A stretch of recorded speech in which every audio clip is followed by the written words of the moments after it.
Panande, on a salle pour travailler à thé, l'éviter aussi bien. Yangwana, nous sommes toujours prêts à servir les étudiants partout où je serai. Merci, bonne chance. Merci, je suis assuré maintenant. Mais oui, que nous avons mon côté. Merci beaucoup. Merci beaucoup. Bon, c'est comme l'observateur, même sur les participants. Donc, on peut ça, maintenant, Kata, nous sommes bon service, et le stage, il y a conseil de l'Ingoma.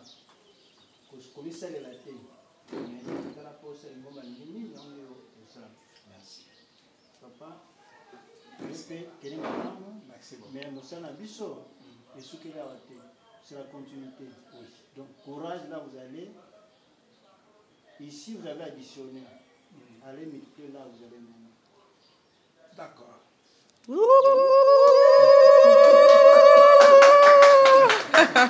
Ça va conseil national. Ça va.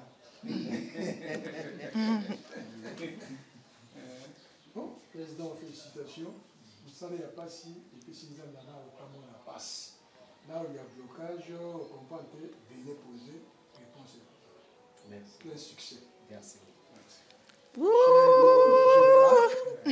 Là, c'est pour cueillir, et là, nous allons abattre. Tout ça, là, pour que papa se perd en ambition.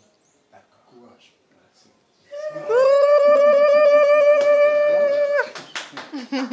Maintenant, on a fini.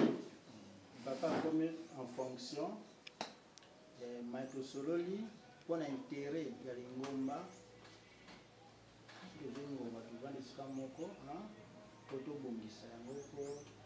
papa c'est binope ba collègue comme on est pour la vie de solo on a ça après millions mais je crois le faire maintenant batata nous avons une solution récite et le cognon c'est la collaboration bino ba membre ya comité na ba sel vous avez le corps moko nous allons me dire que mon patient mukana so oya lobby dans ce qui tout ça nini tout ça alors yo mokonzi linga ba secrétaire na yo linga secrétaire me pe bolinga comme bino pose loko moko pose tiro ko moko récite dali facile mais ce qui boke chacun na chemin na ye doit faire ça passe alors